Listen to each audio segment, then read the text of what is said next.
గురూజీ 72 గంటల్లోనే ఫోన్ లోని అద్భుతమైన జ్యోతిష్య పరిష్కారం చూపిస్తారు. నమ్మండి, నమ్మకపోండి, ఇది నిజం. శ్మశాన కాళి రుద్ర చౌడీదేవి ఆరాధకులు నంబర్ 1 వశీకరణ స్పెషలిస్ట్. గురూజీ మనిషి పుట్టుక నుండి చనిపోయే వరకు వచ్చే అన్ని క్లిష్టమైన సమస్యలకు పరిష్కారం ఇక్కడ లభిస్తుంది. విద్య, ఉద్యోగం, వ్యవహారం, స్త్రీ ప్రేమ, పెళ్లి, సంతానం, స్త్రీ పురుష వశీకరణం, భూవశం, భార్యాభర్తల కలహాలు, కోర్టు సమస్యలు, విడాకుల సమస్యలు, చేతబడి, అప్పుల బాధ, ఇంకా మీకు ఎలాంటి సమస్యలు ఉన్నా 72 గంటల్లోనే శాశ్వత పరిష్కారం చేయబడును. అందరికీ నమస్కారం. నేను మీ కీర్తన దేవరాయ. ముందుగా మనం చూస్తున్నట్లయితే గురు ట్రాన్సిట్ అనేది చాలా పాపులర్ అయింది. మనం చాలా వీడియోస్ చెప్తూ ఉన్నాము. చాలా మంది మంచి మంచి పరిహారాలు కూడా చేసుకుంటూ ఉన్నారు. మరి త్వరలో చూస్తున్నట్లయితే గురు పౌర్ణమి అనేది చాలా పాపులర్ ఫెస్టివల్. అందరం చాలా మంచిగా సెలబ్రేట్ చేసుకుంటాం. మరి ఆ గురుని అనుగ్రహం అందరికీ పొందాలని అందరికీ ఉంటుంది. మరి ముందు అసలు గురు పౌర్ణమి అంటే ఏంటో డీటెయిల్డ్ గా ఎక్స్ప్లెయిన్ చేయడానికి ఇవాళ మనతో పాటు మన స్టూడియోలో ఐకాన్ ఆస్ట్రాలజర్ సురేష్ బాబు గట్టుపల్లి గారు ఉన్నారు. ఆయన అడిగి తెలుసుకుందాం. Hi sir, firstly hearty welcome to our studio. నమస్తే అండి, జై Srimannarayana. Thank you. And first thing ఏంటంటే గురు పౌర్ణమి అనేది అందరూ చేసుకునే ఫెస్టివల్, వరల్డ్ వైడ్ గా చేసుకునే ఫెస్టివల్. అసలు గురు పౌర్ణమి అంటే ఏంటో ఇన్ డీటెయిల్ గా ఒకసారి ఎక్స్ప్లెయిన్ చేయండి. ముందుగా మన ఛానల్ ప్రేక్షకులందరికీ కూడా నా హృదయపూర్వక నమస్కారాలు. అందులో జై శ్రీమన్నారాయణ. Thank you. కీర్తన గారు దేవరాయ, ఎలా ఉన్నారు? బాగున్నాను సార్, బాగున్నాను. సో మన ప్రేక్షకులు కూడా మన ఛానల్ చూసి చాలా రకాల పరిహారాలు, చాలా రకాలుగా మెప్పొందిన వారు, చాలా రకాల పరిహారాలు చేసుకొని దాంట్లో బాగా మంచి స్థాయికి వెళ్ళిన వాళ్ళు కూడా ఉన్నారు. మన ఛానల్ కి చాలా మంది సబ్స్క్రైబర్స్, అంటే సబ్స్క్రైబ్ చేసిన వారు చాలా మంది ఉన్నారు. వారందరికీ కూడా ఈ యొక్క గురు పౌర్ణమి శుభాకాంక్షలు కూడా. అయితే ముందు ముఖ్యంగా ఈ యొక్క జూలై మాసంలో ఈ యొక్క గురు పౌర్ణమి అనేది వస్తుంది. అంటే ప్రతిసారి కూడా ఆషాఢ మాసంలోనే వచ్చేది గురు పౌర్ణమి. ఈసారి కూడా ఆషాఢ మాసంలో జూలైలో ఆషాఢ మాసం ఉంది. ఈ ఆషాఢ మాసంలో గురు పౌర్ణమి అనేది వస్తుంది అన్నమాట. అయితే ఈ గురు పౌర్ణమి జూలై 10వ తారీఖున మనకి ఉంది. అయితే ఇది మనకి పౌర్ణమి అయినా తిథులు ఏదైనా సరే సూర్యోదయానికి మనం చేసేటువంటి విధానం మనకి కనిపిస్తూ ఉంది, మన సాంప్రదాయ ప్రకారంగా కూడా. అయితే మనకి ఇరు రాష్ట్రాల్లో కూడా సూర్యోదయానికి ఏ తిథి అయితే ఉంటుందో దాన్ని మనం పరిగణనలో తీసుకొని చేస్తూ ఉంటారు.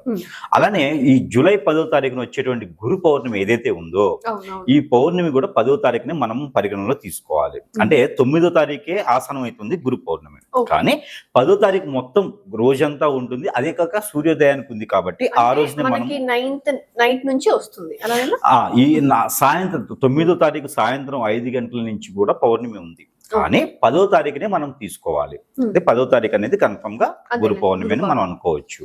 నిండుగా పౌర్ణమి ఉంటుంది కాబట్టి మిగులుగా ఉంది. అయితే ఈ 10వ తారీఖు పూజలు కానీ, హోమాలు కానీ, యజ్ఞ యాగాలు కానీ, అలానే వ్రతాలు కానీ, ఒక్క పొద్దులు ఉండేవారు కానీ, ఇలా చేసుకునేవారు వారి ఇంటి ఆచార ప్రకారంగా, ప్రాంతీయ ఆచార ప్రకారంగా చేసుకునేవారు ఎవరైనా ఉంటే సూర్యోదయానికి మినుపటే వారు తలస్నానం ఆచరించుకోవచ్చు. కొంతమందికి గురు పౌర్ణమి రోజున తలస్నానం ఆచరించేటువంటి విధి విధానాలు ఉండవు. వారి సిద్ధాంత ప్రకారంగా తలస్నానం చేయడం ద్వారా ఆ మెదడులో ఉన్నటువంటి మేధాశక్తి అంతా పోతుంది అనే ఒక నమ్మకం ఉంటుంది కొంతమందిలో. అందుకని చెప్పేసి కొన్న ఇంటి ఆచారం అది. అందుకని చెప్పేసి వారు ఏం చేస్తారంటే మునుపటి రోజు, అంటే పౌర్ణమికి ముందు రోజునే వారంతా కూడా ఆ అలంకరణ చేసుకోవడం కానీ, తలస్నానం ఆచరించడం కానీ చేస్తారు. మామూలుగా స్నానం అయితే ఆచరించవచ్చు. అయితే అలాంటి ఆచారాలు ఉన్నవారు దగ్గరలో ఏదైనా చెరువులు, వాగులు, కుంటలు కానీ, గుండాలు గాని, కోనేరులు గాని, సముద్రాలు ఇలాంటివి ఉంటే అక్కడ ఆచరించేటువంటి స్నానానికి అలాగ పట్టింపు అనేది ఉండదు. ఇది ముఖ్యంగా మనం చూసుకోవాల్సింది. ఇక తర్వాత సూర్యోదయానికి ముందునే మనము ఆరాధన గాని, ఇంట్లో ఉన్నటువంటి పూజ మందిరం గాని శుభ్రం చేసుకోవాలి. సూర్యునికి ఉదయించిన తర్వాత శుభ్రం చేసుకోవడానికి ఉండదు. మునుపటే మనం శుభ్రం చేసుకొని అక్కడ ఉండేటువంటి విధానంగా ఇంట్లో పూజ చేసుకునే వారు ఇంట్లో పూజ చేసుకోవచ్చు. ముఖ్యంగా ప్రతి ఒక్కరికి కూడా ఉదయించేటువంటి సూర్యునికి ఆరాధన చేయడంతో తనకు మించినటువంటి గురువు అనేది ఎవరు లేరు. ఈ భూమండలంలో గురువు అనగా ముందుగా మనకి గుర్తు రావాల్సింది సూర్య భగవానుడు. అతను ఉదయిస్తేనే మనకు అన్ని కార్యక్రమాలు మొదలవుతూ ఉంటాయి. రోజు మనకి గడవాలి అంటే సూర్యుడు ఉదయించాలి కాబట్టి తనే మనకి మొదటి గురువు. ఇది ముఖ్యంగా అందరు గుర్తుపెట్టుకోవాలి. ఆ తరువాత సూర్యోదయం ఉదయించిన తర్వాత సూర్యునికి చేసుకోవాల్సిన నమస్కారాలు కావచ్చు, నీళ్లు ఆర్జన కావచ్చు, సూర్య బ్రహ్మానికి చేసేటువంటి యోగాలు కావచ్చు, నమస్కారాలు, ప్రాణాయామాలు, అలానే చాలా రకాలుగా సూర్యునికి నైవేద్యాలు పెడతారు. ఇలాగ అన్ని అయిపోయిన తర్వాత మనకి నచ్చినటువంటి గురు ఆలయం, దత్తాత్రేయ స్వామి ఉన్నారు, నరసింహస్వామి ఉన్నారు, లక్ష్మీ నరసింహస్వామి ఉన్నారు, అలానే రాఘవేంద్ర స్వామి ఉన్నారు, అలానే ఇంకా చాలా మంది చెప్పుకుంటూ పోతే సాయిబాబా గారు ఉన్నారు, సాయిబాబా ఉన్నారు, యేసుప్రభు ఉన్నారు, అల్లా ఉన్నారు. వీరంతా కూడా గురు ప్రవర్తలు, గురువుకు సంబంధించిన ప్రవక్తలు వీళ్ళంతా. వీరందరికీ కూడా ఆరాధన చేసేటువంటి విధి విధానాలు అయితే ఈ గురు పౌర్ణమి రోజున ఉన్నాయి. ఇకపోతే ప్రాసిద్ధి చెందినటువంటి ఆలయాలు, ఈ ప్రాసిద్ధి చెందినటువంటి గురు ఆలయాల్లో అక్కడ బ్రహ్మోత్సవాలు నిర్వర్తించేట్టుగా, కొన్ని దగ్గరైతే నవరాత్రులు కూడా నిర్వర్తించేట్టుగా, కొన్ని మినీ నవరాత్రులు 3 రోజులు చేసేటువంటి విధానాలు అయితే ఉన్నాయి. అలానే షిరిడి లాంటి ప్రదేశాల్లో అయితే గనక అక్కడ మనకి ఈ యొక్క కావిడి తిరణాలని చేస్తారు. షిరిడి లాంటి ఏరియాలో కావిడి తిరణాలని చేస్తారు. అక్కడ కావిడి తిరణాల, అలానే రథోత్సవం చేస్తారు. అలాంటి గురువుకు సంబంధించిన దేవాలయాల దగ్గర దత్తాత్రేయ స్వామివారు కావచ్చు, రాఘవేంద్ర స్వామి కావచ్చు, ఇలాంటి వారి దగ్గర వారి దగ్గర ఉన్నటువంటి విధానానికి అక్కడ ఉన్నటువంటి ఆచార పద్ధతుల ప్రకారంగా పల్లకి సేవలు ఇలా చేసేటువంటి విధానం కూడా ఉంటుంది. ముఖ్యంగా షిరిడీలో అయితే మాత్రము చాబిడి, షిరిడిలో చాబిడి అని ఉంటుంది. సాయిబాబా గారు అక్కడ మొత్తము ప్రదేశాలంతా కూడా పల్లకి సేవ చేసి అక్కడి నుంచి సాబిడికి తీసుకొచ్చేటువంటి విధానం కూడా మనకి ఈ రోజే, ఈ గురు పౌర్ణమి రోజు మనకు కనిపిస్తుంది. ఆ చాబిడి దగ్గర అంటే చాలా పెద్ద కథ ఉంది. అది మరొక్కసారి బాబా గారి గురించి మాట్లాడుకున్నప్పుడు మనం చూద్దాం. అయితే ఈ గురు పౌర్ణమికి అయితే ముఖ్యంగా అలాంటి కార్యక్రమాలు చేయడం ద్వారా పిల్లల్లో ఉన్నటువంటి ప్రశాంత లేకపోవడం, నరదిష్టి ప్రవాహం, ఇవన్నీ కూడా తగ్గుముఖం పడతాయి.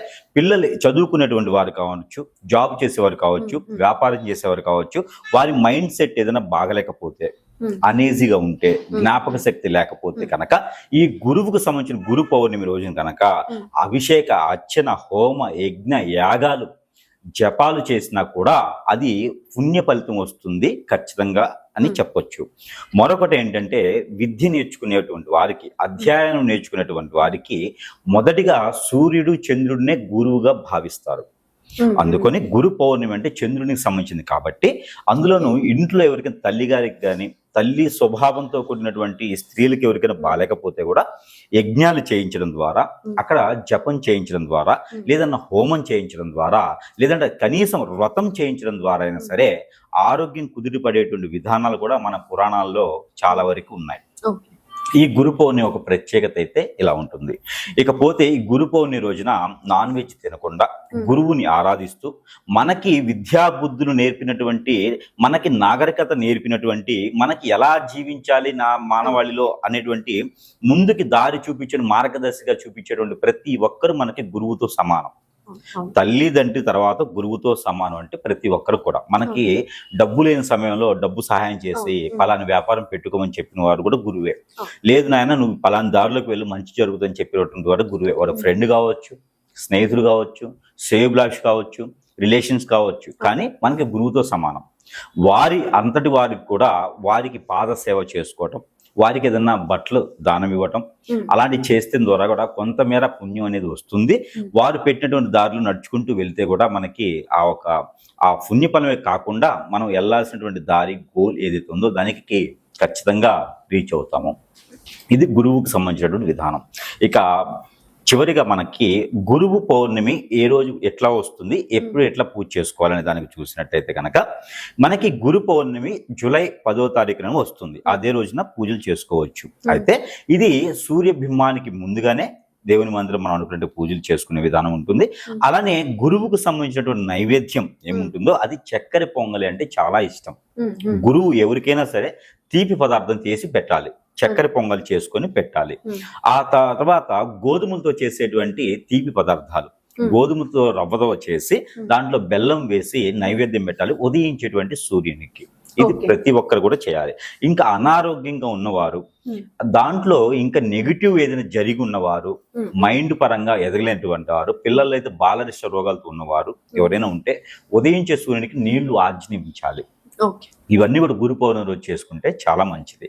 ఇకపోతే తర్వాత 5 నారికేళములు ఏదైనా స్వామివారి గుడిలో, అంటే గురువు సంబంధించినటువంటి గుడిలో, అంటే ఇప్పుడు సాయిబాబా వారు కావచ్చు, దత్తాత్రేయ స్వామి వారు కావచ్చు, వారు ఎవరినైతే ఆరాధిస్తారో ఆ ఆలయంలో, ఇంకొకటి ఏంటంటే మణికంఠ స్వామి కానీ, సుబ్రహ్మణ్య స్వామి కానీ, వీరు కూడా గురువుతోనే సమానం. ఓకే. అలాంటి ఆలయాల్లో దక్షిణామూర్తి కూడా గురువుతో సమానం. గురుతో సమానం. అవును. అయితే ఇలాంటి ఆలయాల్లో వీరు కనుక యజ్ఞయాగాలు, హోమాలు, పూజలు కాకుండా అలా చేయలేనటువంటి సందర్భం ఉన్నా, చేయలేని పరిస్థితులు ఉన్నా కూడా వారు ఒక 5 నారికేళములు, 5 అనగా ప్రకృతి సంబంధించి, అవును. అందుకని 5 నారికేళములు ఒక చిప్ప కూడా వెనక్కి తెచ్చుకోకుండా 5 నారికేళములు ఆ స్వామివారికి సమర్పించాలి. అప్పుడు ఆ స్వామివారికి 5 నారికేళములు సమర్పించడం ద్వారా మనకున్నటువంటి క్రామ క్రోధాలన్నీ కూడా హరించకపోయేసి మనం ఎలా జీవించాలనేది ఉంటుంది. దిష్టి దోషాలన్నీ కూడా తొలగిపోయేదానికి ఉంటుంది. అందుకని గురువుకు సంబంధించిన దానిలో అది. అంతా సాయిబాబా వారి మందిరంలో, ఆలయంలో అయితే గనక అక్కడ ధుని అని ఉంటుంది. ఆ ధునిలో గనక మనకి దొరికేటువంటి మొక్కలు గాని, చెట్లు గాని ఏమైనా ఉంటే దాంట్లో మద్ది, టేక అని ఉంటాయి, 2 జాతులు సంబంధించినవి. అవి దాంట్లో వేయటం ద్వారా మనలో ఉన్నటువంటి ఆర్థిక సమస్యలన్నీ కూడా తొలగిపోతాయి. ప్రతి ఒక్కరు కూడా ప్రయత్నం చేసి చూస్తే రానున్నటువంటి గురు పౌర్ణమి కల్లా కూడా మనకున్నటువంటి స్థితిగతులు నుంచి బయటపడేదానికి ఉంటుంది. ఈ గురు పౌర్ణమి ప్రత్యేకత చెప్పుకుంటూ పోతే గురు పౌర్ణమి కూడా వస్తుంది. అందుకని ద్వాదశ రాశుల వారికి ఎలా ఉంటుందో అనేది మనం ఒకసారి చూద్దాము. అయితే ముఖ్యంగా గురు పౌర్ణమికి అయితే ఇలా చేసుకుంటే సరిపోతుంది. నైవేద్యం కూడా వారు రొట్టెలు పెట్టుకోవచ్చు, పాలు పెట్టుకోవచ్చు, తెల్లని పదార్థాలు, చక్కెర పొంగల్ పెట్టవచ్చు. ఆ విధమైనటువంటి విధి పెట్టుకుంటే సరిపోతుంది. గురువు గారు, మరి ముందుగా చూసినట్లయితే మేషరాశి వారికి ఈ గురువు అనుగ్రహం సంపూర్ణంగా కలగాలంటే ఎలాంటి సమస్యలకి ఎలాంటి పరిహారాలు చేసుకోవచ్చు ఒకసారి వివరించి. ముందుగా ముఖ్యంగా చెప్పాలంటే కనుక ద్వాదశ రాశుల వారికి అందరికీ కూడా ఒక చిన్న మాట ఏంటంటే, ద్వాదశ రాశుల వారు ప్రత్యేకించి కుదిరినా కుదరకపోయినా ఆలయానికి వెళ్ళి ఆరాధన చేసేటువంటి సమయం వీరికి ఉండొచ్చు, ఉండకపోవచ్చు. కానీ ఇంట్లో తల్లిదండ్రులు ఉంటే వారి కాలికి నమస్కారం చేస్తే మొదటిగా వీరికి ఉన్నటువంటి సమస్యలు తొలగిపోతాయి. స్ట్రెస్ ఫీలు, అనారోగ్య సమస్య, ఆర్థిక సమస్య, ఇంకే సమస్యలు ఉన్నా కూడా ముందుగా అవన్నీ కూడా తీరిపోతాయి. ముఖ్యంగా ఇది ఒక్క రెమెడీ అయితే ప్రతి ఒక్కరు చేయొచ్చు. ఇంకా కూడా ఎవరైనా పెద్దల్ని ప్రేమించి ఆ పెద్దలు దూరమై ఉంటారు కదా, వారికి ఏదైనా కార్యక్రమం చేస్తే కూడా ఆ గురు బలం అనేది ఉంటుంది. అయితే ఏం చేయాలంటే, మనం తినేటువంటి తొలి ముద్ద, ద్వాదశ రాశుల వారు అందరికీ చేసుకోవచ్చు ఇది. మనం తినేటువంటి తొలి ముద్ద, ఆ రోజున మనం ఏదైతే తినాలనుకుంటున్నామో దాంట్లో మొదటిగా తీసేటువంటి ఒక ముద్ద ఒక కుక్కకి కానీ, లేదా కాకి కానీ, లేదా అన్న అయిపోయిన తర్వాత పారేయటం కానీ, ఇలా చేస్తే గురువుని మనం ఆరాధించినట్లే. మనకు ఉన్నటువంటి సమస్యలన్నీ కూడా తొలగిపోతాయి. అంటే మనం చెప్పేటువంటి పరిహారాలు చేయలేకపోతే కొంతమంది బాధపడేటువంటి వాళ్ళు ఉన్నారు. గురువు గారు చెప్పింది నేను చేయలేకపోయాను, అందుకే నాకు ఇలా అయిందేమో, అందుకని చెప్పి వారు ఈ 2 అయితే ఖచ్చితంగా చేయగలుగుతారు. అందుకని ఈ 2 అయితే ద్వాదశ రాశుల వారు అందరూ కూడా ఈ 2 పరిహారాలు చేయొచ్చు.